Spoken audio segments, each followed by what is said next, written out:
The morning had started like any other at Norfolk Naval Base.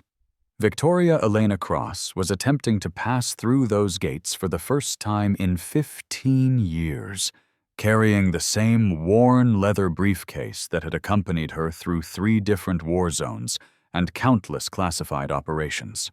She'd driven 3.5 hours from Richmond, Virginia, in a rented Honda Civic, approaching the same gates she'd passed through thousands of times before, though her name no longer appeared on any authorized access list.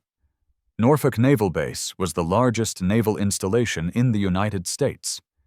Every day, 16,000 personnel passed through these gates, and 160 warships and submarines deployed from this port on missions around the globe. Covering 450,000 acres, this facility was the heart of American naval power. Located at the most strategic point in the Hampton Roads region, it served as the headquarters for the Atlantic Fleet. But Victoria was no longer part of that world. At least, not on paper. Victoria Elena Cross was 43 years old and had served 25 years in the United States Navy as a submarine commander. She had served aboard 3 different Virginia-class submarines, participated in 17 classified operations in the Pacific, and had protected her country in missions that would never appear in any official record. She had been the youngest female submarine commander in Navy history, earning that distinction at 31. But 8 months ago, she had retired, voluntarily. At least that's what the official paperwork stated. This morning, she had serious reservations about being here. The phone call had been extremely unusual, an urgent summons from her former commanding officer, Admiral Robert Henderson. Last night at 11:30, Henderson had called with a voice carrying a desperation Victoria had never heard from him before. "Victoria, I need you immediately. Don't tell anyone. Just come. Norfolk. Tomorrow morning at 8. His voice carried a panic that 22 years of military discipline couldn't control, a fear that made her skin crawl. Victoria hadn't been able to sleep after that phone call. Henderson only contacted her during national emergencies. The last time had been 2 years ago, when Chinese submarines were detected near Hawaii. Even then, they had needed Victoria's expertise. She had woken at 5 in the morning, left her small apartment in Richmond, and driven toward Norfolk. Throughout the journey, she had thought constantly, trying to understand why Henderson was in such a hurry. The reason for her retirement 8 months ago had been very specific, and Henderson was aware of that. When she approached the security gate, a young sailor greeted her. Petty Officer 3rd Class Michael Williams, 22 years old, clean-shaven, with a pressed uniform and complete dedication to his duty. He had a Texas accent and was probably on his first assignment at Norfolk. "Good morning, ma'am. May I see your identification and entry authorization?" Victoria pulled out her black leather wallet and handed over her old Navy ID. The card read, "Commander Victoria E. Cross, USS Virginia."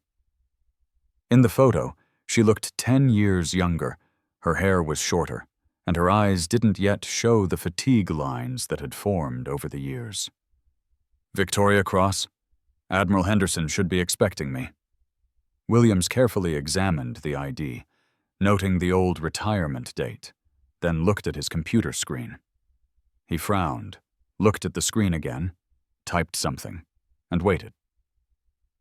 "Ma'am, I'm sorry, but your name doesn't appear in our system. You're not on today's appointment list either. Please call Admiral Henderson. He should be expecting me. He called me last night." "Ma'am, according to procedure, I cannot allow anyone without an appointment inside. Base access requires at least 24 hours advance approval, security clearance check, and background verification." Victoria tried to remain patient. Williams was just doing his job. "Petty Officer, I served here for 25 years. I was the commanding officer of USS Virginia. I also served on USS Idaho and USS Colorado. Please call Admiral Henderson and tell him Victoria Cross is at the gate." Williams hesitated. But rules were rules. Security protocols at Norfolk had completely changed after September 11th. "Ma'am, I'm truly sorry, but I cannot allow unauthorized personnel inside. You can make an appointment through the visitor center. The process might take several days." Victoria's patience was beginning to wear thin. She pulled a thick manila envelope from her bag. The envelope bore stamps reading, "Classified, eyes only, Admiral Henderson." "I need to deliver these documents to Admiral Henderson immediately. It's a national security emergency." "Ma'am, you can leave those documents in the secure mailbox at the visitor center. They'll be forwarded through appropriate channels. Maximum 24 hours. "Petty Officer Williams." Victoria's voice took on the tone of a submarine commander. "These documents require the highest level of clearance. TS-SCI clearance required.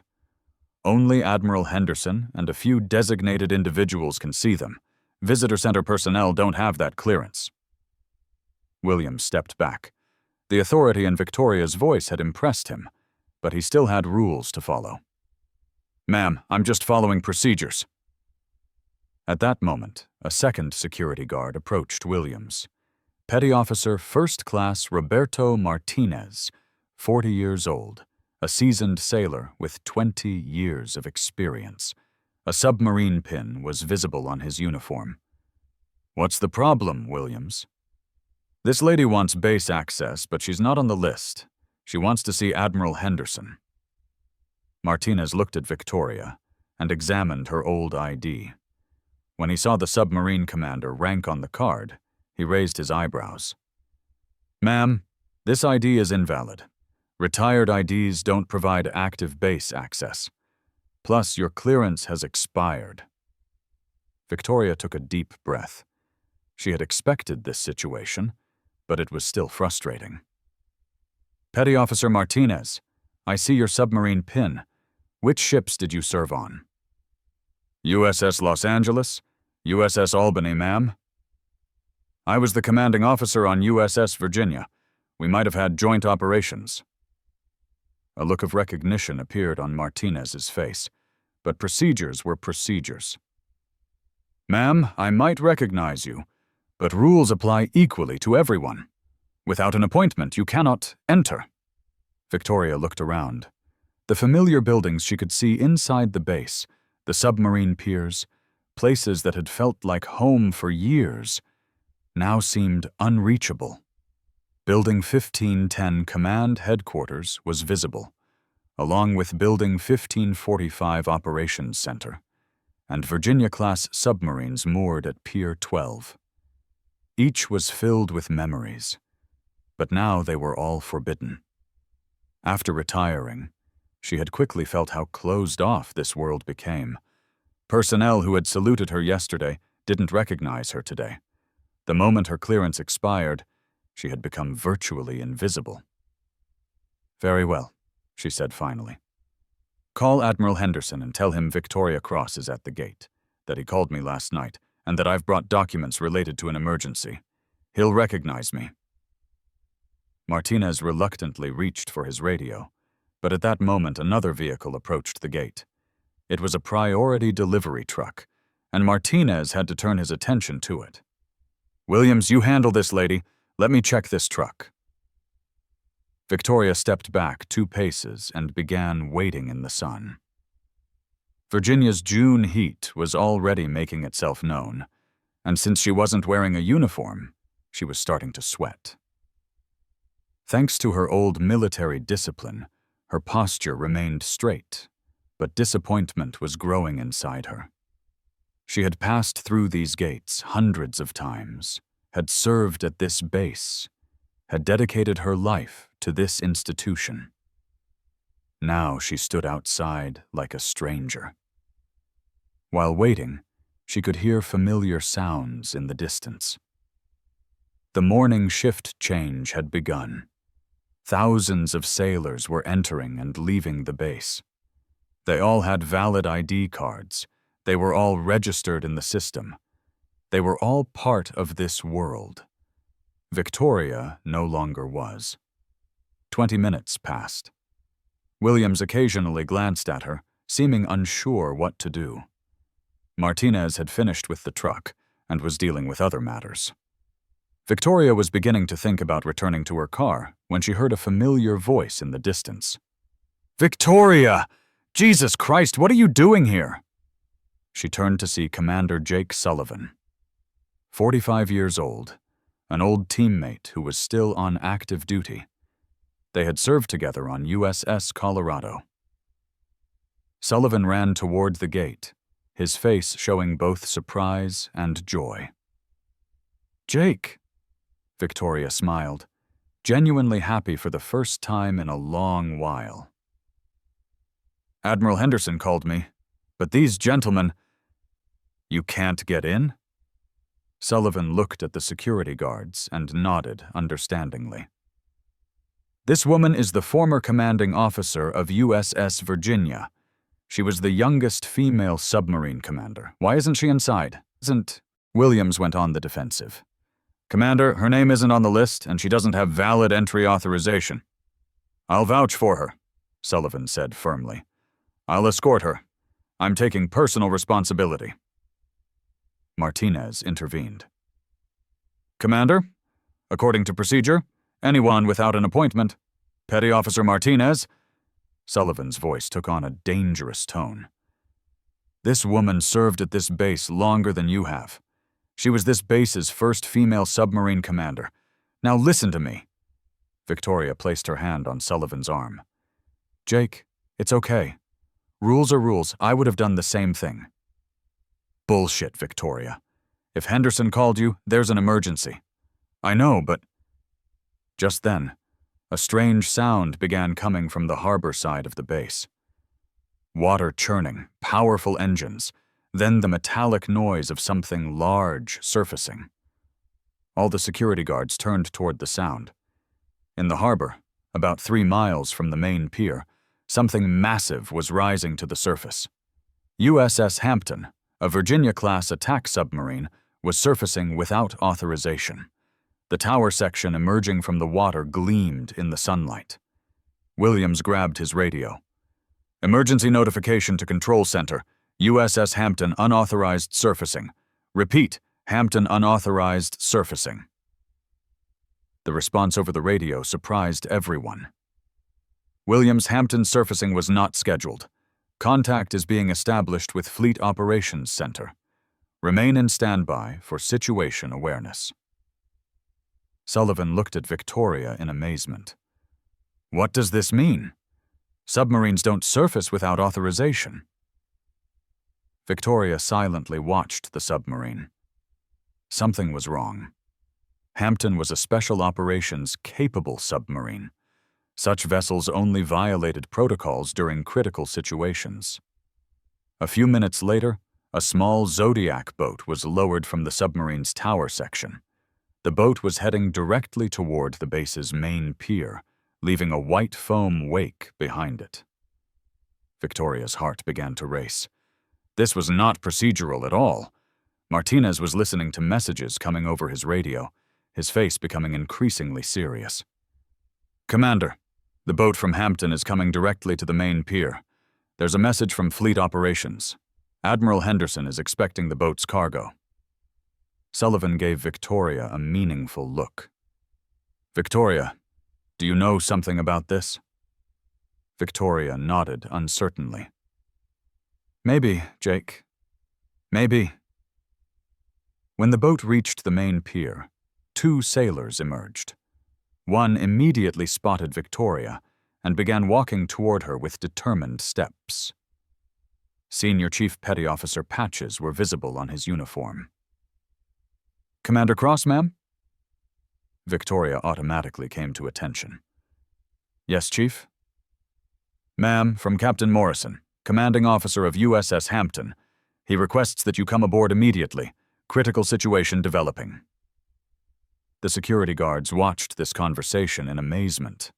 Williams stood with his mouth open, while Martinez tried to listen to the successive messages coming over his radio. Sullivan turned to Victoria. "What's happening here, Victoria?" Victoria took a deep breath. "Jake, did you ever ask why I retired 8 months ago? You said you left voluntarily. Burnout, operational stress?" "Half true. I was working on a project, something very classified.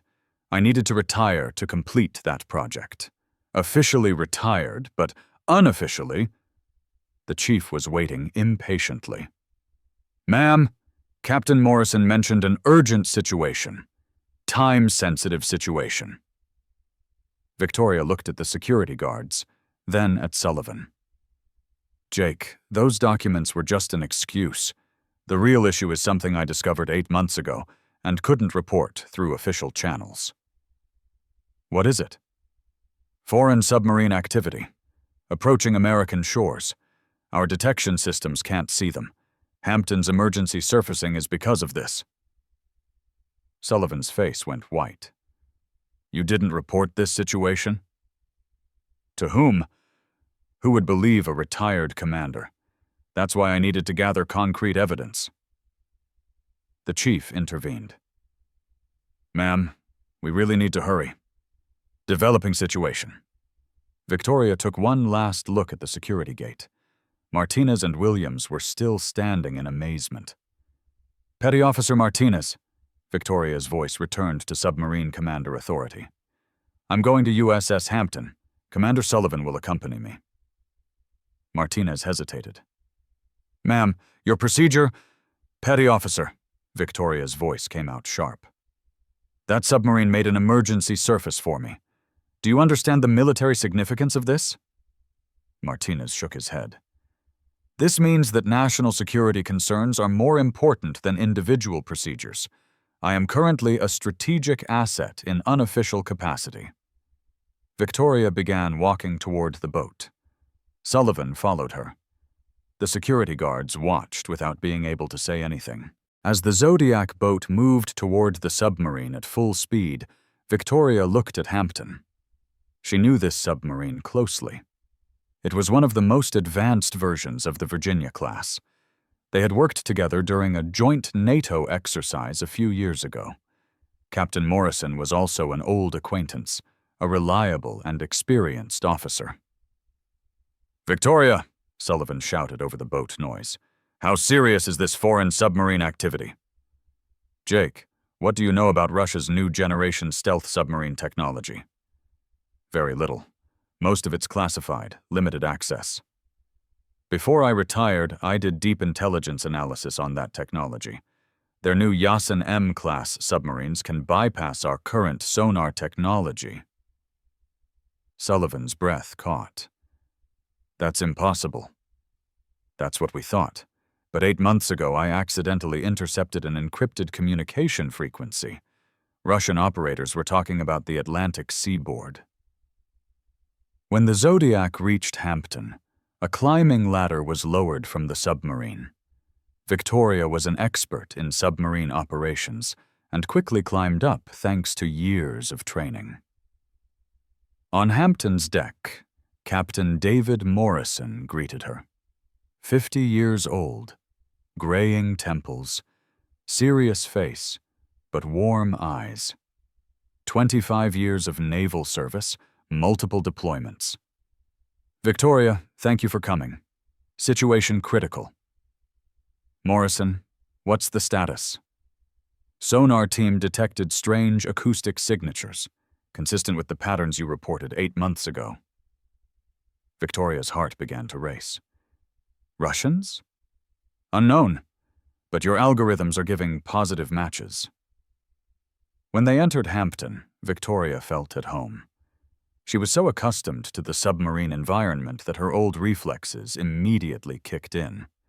Narrow passageways, low overhead, electronic humming, all familiar. In the command center, the sonar technician showed Victoria his screen. Petty Officer First Class Chen, an experienced sonar operator. "Ma'am, these are the patterns you mentioned. Extremely faint, barely detectable, but when we use your algorithm, clear signatures emerge." Victoria looked closely at the screen. They were using the acoustic analysis method she had developed 8 months ago. The unique sound signatures of Russian submarine technology were there. "How many contacts?" she asked. "At least 3 confirmed, possibly more. Distributed formation, coordinated movement." Morrison turned to Victoria. "Your intelligence report from before retirement didn't reach the Pentagon through proper channels. Bureaucratic delays, classification issues. What do we do now? You're the only person who's a subject matter expert on this technology. That's why we made an emergency surfacing." Victoria continued examining the data on the screen. Thanks to years of experience, she could read enemy submarine behavioral patterns. "Morrison, they're not just doing reconnaissance. The coordination pattern shows attack formation." "Time frame estimation?" Victoria made rapid calculations. 12 hours maximum, maybe less. Morrison looked at all personnel in the command center. "Gentlemen, we're going to national security alert status." For the next 6 hours, Victoria tracked Russian submarine activity in Hampton's command center. Thanks to her specialized algorithms, previously invisible enemy contacts began to be detected. Other assets of the Atlantic Fleet were mobilized. Under Victoria's guidance, a coordinated defense operation was launched. The Russian submarines were conducting vulnerability assessments of America's coastal defense systems, but they were prepared thanks to Victoria's discovery 6 months earlier. The operation lasted 14 hours. Russian contacts were identified, tracked, and forced to withdraw to international waters.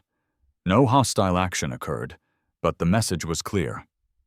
When Victoria finished the operation, she stood on Hampton's Bridge, looking at Norfolk Naval Base. The same gates that had rejected her in the morning were now ready to welcome her, like a hero. Morrison came up beside her. "Victoria, this operation won't go on official records, but the entire submarine community knows your contribution. Sufficient. The Pentagon wants to reactivate you. Return to active duty." Victoria smiled. "Morrison, I didn't retire because I was tired. I retired because I needed to monitor this system from an outside perspective." When the Zodiac took her back to shore, the same guards were waiting at the security gate, but this time their attitudes were completely different. Petty Officer Martinez approached her respectfully. "Ma'am, sincere apologies. Our behavior this morning?" Victoria raised her hand. "Petty Officer, you performed your duty. Respect." But Williams stepped forward. "Ma'am, may I ask a question?" "Sure." "Were you really a commanding officer here?" Victoria smiled. "Williams, I wasn't just a CO here. I was this submarine force's youngest female submarine commander. And this morning, I protected this country again." Williams came to attention and gave a perfect salute. Martinez did the same. As Victoria walked toward her car, she saw Hampton still positioned in open ocean. Soon it would submerge and quietly continue its mission, just as Victoria would do. 6 hours later, Victoria was sitting in her home office in Richmond. On her computer screen were new acoustic analyses, submarine tracking data, and potential threat assessments. She was retired, but her mission wasn't over. This morning's experience had reminded her of something. Real service doesn't require a uniform. Sometimes the most effective protection is performed in silence. When the phone rang, it was Admiral Henderson. "Victoria, I heard what you accomplished today. Just performed my duty. The Pentagon wants a conversation. New position offer." Victoria looked outside the window. In the distance, the lights of Norfolk Naval Base were visible. Admiral, I have one condition. What's that? I won't work officially, but let them know I'm always ready. Henderson laughed. Victoria, you're already our most valuable unofficial asset. After closing the phone, Victoria returned to her computer. New data continued to come in. There were many threats in the world, and only the right people could detect them. Sometimes the best service is performed from the outside. Sometimes the most powerful protection is being invisible.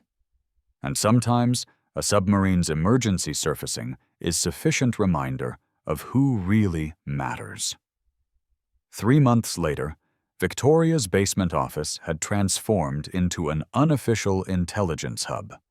Multiple monitors, encrypted communication equipment, direct line to the Pentagon, officially retired, unofficially a key component of America's most critical early warning system. Her morning routine was always the same. Coffee, data review, threat assessment. But this morning was different. A new pattern was emerging on screen. Different signature, different technology. Chinese submarine activity. Victoria immediately opened the secure line. Admiral Henderson? Morning, Victoria. Status report? Sir, new development. Unusual acoustic activity in the Pacific Theater. Chinese Type 095 signatures. Advanced stealth configuration. Confidence level? 95%. They're approaching the American West Coast. Silence on the phone. Then Henderson's voice, controlled but urgent. Victoria, immediate deployment to Pearl Harbor needed. Navy transport ready in 1 hour. Sir, officially I'm retired. Victoria, sometimes the country needs unofficial heroes. Sometimes the best service is performed in the shadows. 1 hour later, Victoria was on a military transport from Norfolk to Pearl Harbor. In her baggage were acoustic analysis equipment, classified files, and 25 years of experience. Looking at the Pacific Ocean from the plane, Victoria reflected. This morning she had been rejected at the security gate. Now she was flying to the Pacific as a national security consultant. Real heroes always work in the shadows. Real service doesn't require rank. And sometimes, a submarine surfacing is enough reminder of who truly matters. When she landed at Pearl Harbor, the Admiral of the Pacific Fleet personally greeted her. Commander Cross, welcome back to active status. Sir, technically I'm retired. Commander, when facing Pacific Fleet security threats, technicalities are irrelevant. We need expertise, immediately.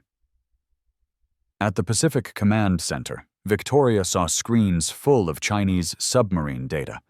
The pattern was familiar, but the technology was advanced. New generation stealth systems, improved acoustic dampening. Analysis, Commander? Victoria examined the data. Years of experience, pattern recognition, and tactical understanding combined. Sir, this isn't reconnaissance. This is invasion prep. The room fell silent. Time frame estimate? 72 hours, maximum. The Admiral immediately called action stations. Pacific Fleet on full alert.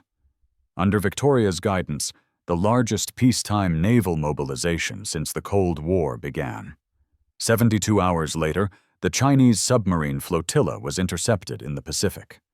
Strong protests through diplomatic channels, but no shots fired. International incident avoided. When Victoria completed the operation, she reported to the Admiral. Commander, exceptional service. Medal recommendation processing. Sir, a medal isn't necessary. The service itself is the reward. Commander Cross, will you continue in unofficial capacity? Victoria looked at the Pacific sunset. Somewhere on the horizon, submarines were patrolling. American, Chinese, Russian, all in the shadows, all watching. Sir, my retirement papers are valid, but when the country needs me, I'm always available. Understood, Commander. Unofficial status maintained. Months passed. Victoria's basement office became a global intelligence hub. Direct connections to fleet commanders worldwide, real-time threat monitoring, pattern analysis that saved lives daily. The world thought she was retired. The military knew better. Victoria Cross was America's secret guardian, the eyes that never closed, the mind that never stopped protecting. Sometimes the greatest heroes are the ones you never hear about. Sometimes the most important service is the kind that officially never happened. And sometimes, a retired submarine commander sitting in her basement office is the only thing standing between peace and war. The submarines continued their silent patrols. Victoria continued her silent watch. And America slept safely, never knowing how close danger came, or who stood ready to stop it. In the darkness of her office, surrounded by screens showing submarine movements across 3 oceans, Victoria smiled. This was what real service looked like. Not medals or ceremonies or recognition, just quiet dedication to a mission that never truly ended. The phone rang again. Another crisis, another threat, another chance to serve in the shadows. Victoria answered. Ready as always. This is Cross. What's the situation? Victoria, this is Admiral Chen, Pacific Fleet Intelligence. We've got North Korean submarine activity near Guam. Unusual patterns, possibly new technology. Victoria's fingers were already moving across her keyboard, accessing classified databases. Send me the acoustic data. I'll need sonar recordings from the past 72 hours. Already transmitted to your secure terminal. Victoria, this is different. Their submarines are operating in ways we've never seen before. On her main monitor, the data streams began flowing. Victoria's eyes scanned the acoustic signatures, her mind automatically processing patterns that would take other analysts hours to recognize. The North Korean submarines weren't just patrolling, they were testing something. Admiral, I'm seeing coordination with Chinese assets. This isn't a North Korean operation. This is joint testing of new stealth technology. Confirmed. What's your assessment? Victoria studied the movement patterns, the timing, the strategic positioning.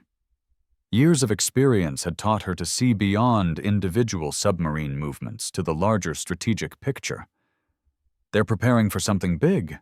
The coordination patterns suggest they're rehearsing for a coordinated strike capability. Target assessment.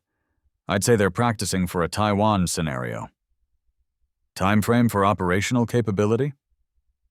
Victoria ran the numbers through her specialized analysis software, cross-referencing with known Chinese military planning cycles and North Korean technical capabilities. 6 months until they achieve full operational coordination. But Admiral, they'll be testing our response capabilities much sooner, probably within the next 2 weeks. Recommendations? Increase submarine patrols in the South China Sea.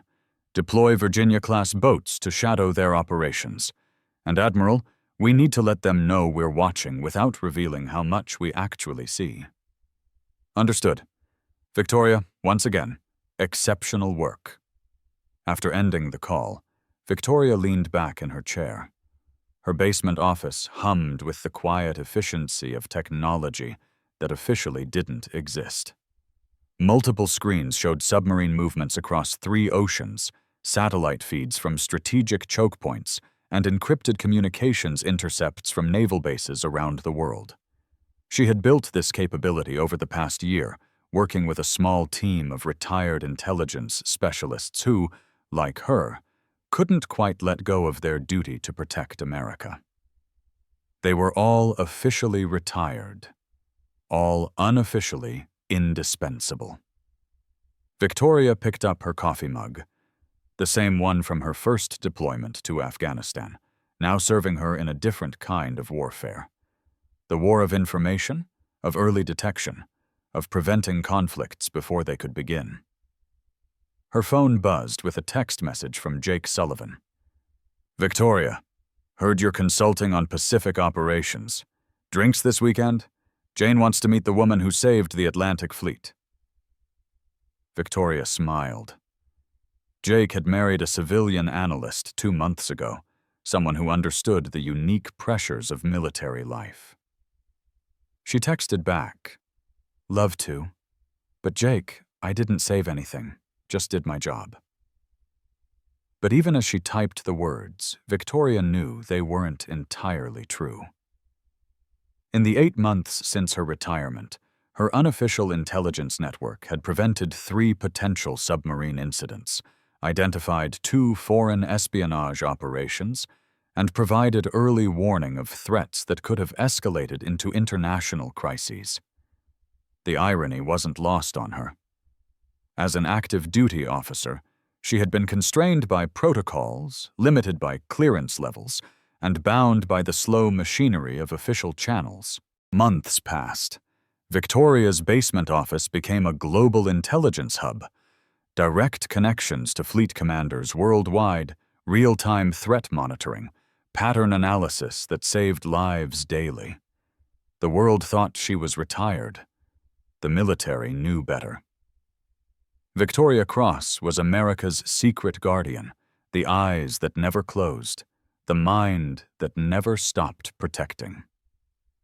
Sometimes the greatest heroes are the ones you never hear about. Sometimes the most important service is the kind that officially never happened. And sometimes a retired submarine commander sitting in her basement office is the only thing standing between peace and war. The submarines continued their silent patrols. Victoria continued her silent watch. And America slept safely, never knowing how close danger came, or who stood ready to stop it. In the darkness of her office, surrounded by screens showing submarine movements across 3 oceans, Victoria smiled. This was what real service looked like. Not medals or ceremonies or recognition, just quiet dedication to a mission that never truly ended. The phone rang again. Another crisis, another threat, another chance to serve in the shadows. Victoria answered. Ready as always. "This is Cross. What's the situation?" "Victoria, this is Admiral Chen, Pacific Fleet Intelligence. We've got North Korean submarine activity near Guam. Unusual patterns, possibly new technology." Victoria's fingers were already moving across her keyboard, accessing classified databases. "Send me the acoustic data. I'll need sonar recordings from the past 72 hours.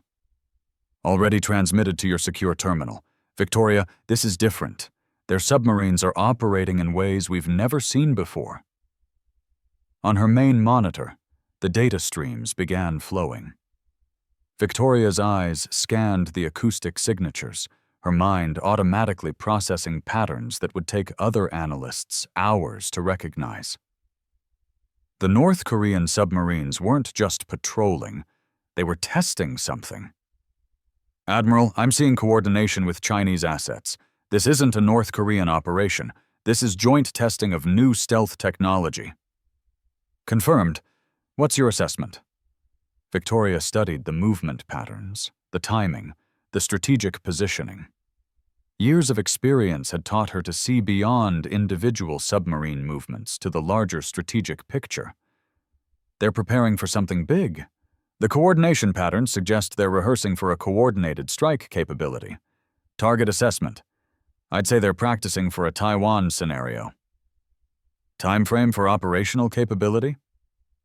Victoria ran the numbers through her specialized analysis software, cross-referencing with known Chinese military planning cycles and North Korean technical capabilities. 6 months until they achieve full operational coordination. But Admiral, they'll be testing our response capabilities much sooner, probably within the next 2 weeks. Recommendations? Increase submarine patrols in the South China Sea. Deploy Virginia-class boats to shadow their operations. And Admiral, we need to let them know we're watching without revealing how much we actually see. Understood. Victoria, once again, exceptional work. After ending the call, Victoria leaned back in her chair. Her basement office hummed with the quiet efficiency of technology that officially didn't exist. Multiple screens showed submarine movements across 3 oceans, satellite feeds from strategic choke points, and encrypted communications intercepts from naval bases around the world. She had built this capability over the past year, working with a small team of retired intelligence specialists who, like her, couldn't quite let go of their duty to protect America. They were all officially retired, all unofficially indispensable. Victoria picked up her coffee mug, the same one from her first deployment to Afghanistan, now serving her in a different kind of warfare. The war of information, of early detection, of preventing conflicts before they could begin. Her phone buzzed with a text message from Jake Sullivan. Victoria, heard you're consulting on Pacific operations. Drinks this weekend? Jane wants to meet the woman who saved the Atlantic Fleet. Victoria smiled. Jake had married a civilian analyst 2 months ago, someone who understood the unique pressures of military life. She texted back, "Love to, but Jake, I didn't save anything, just did my job." But even as she typed the words, Victoria knew they weren't entirely true. In the 8 months since her retirement, her unofficial intelligence network had prevented 3 potential submarine incidents, identified 2 foreign espionage operations, and provided early warning of threats that could have escalated into international crises. The irony wasn't lost on her. As an active duty officer, she had been constrained by protocols, limited by clearance levels, and bound by the slow machinery of official channels.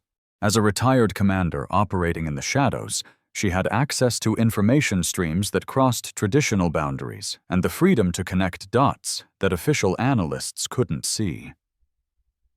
Her computer chimed with an incoming secure message.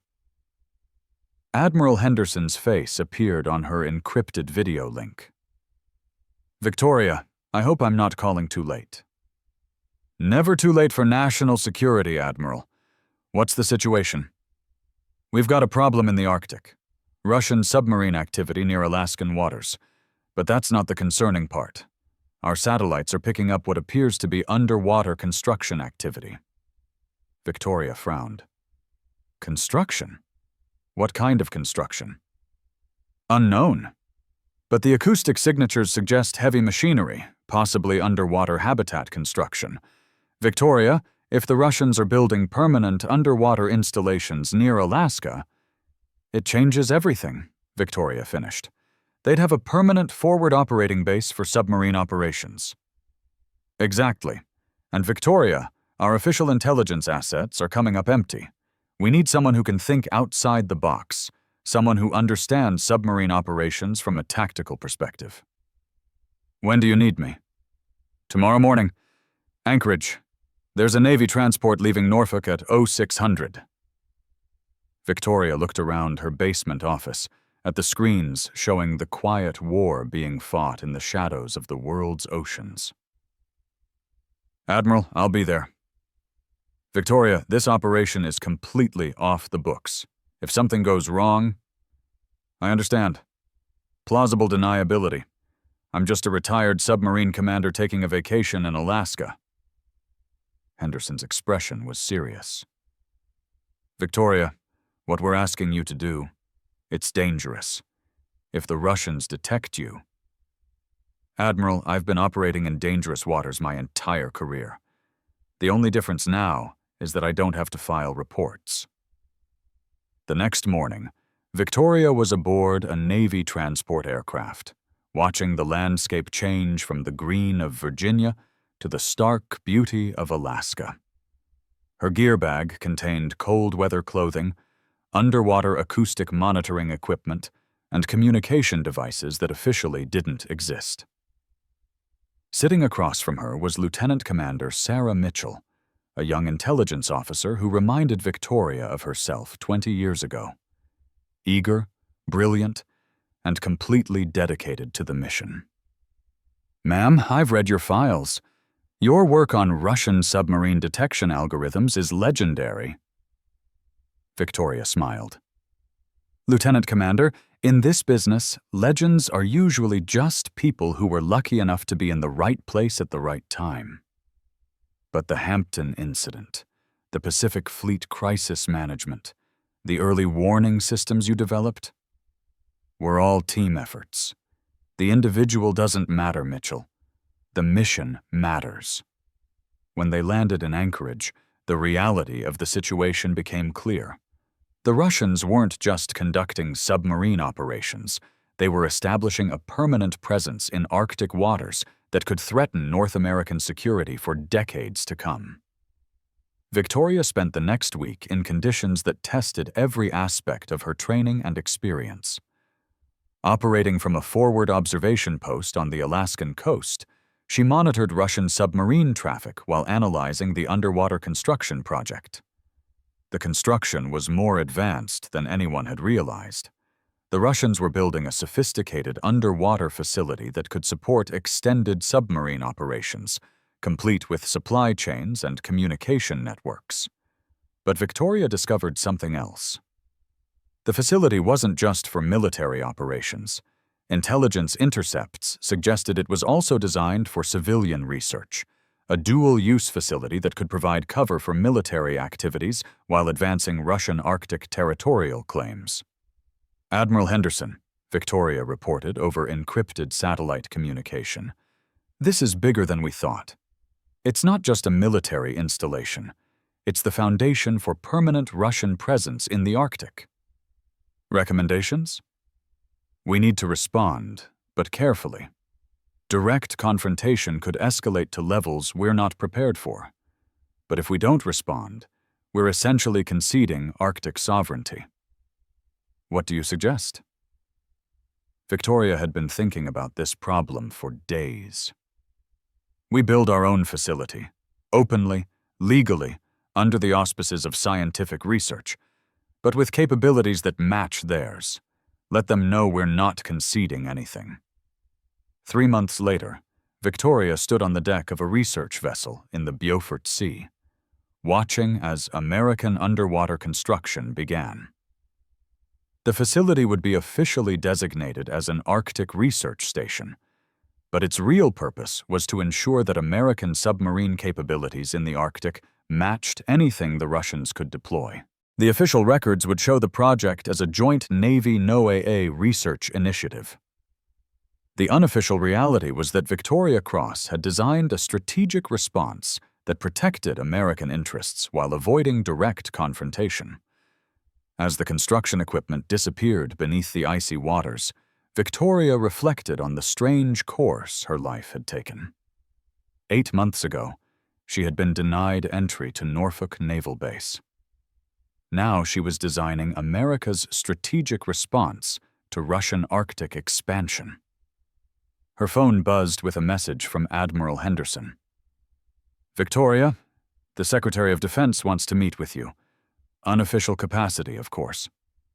Victoria typed back, "Admiral, I'm honored, but I think I'm more effective staying invisible." "Understood.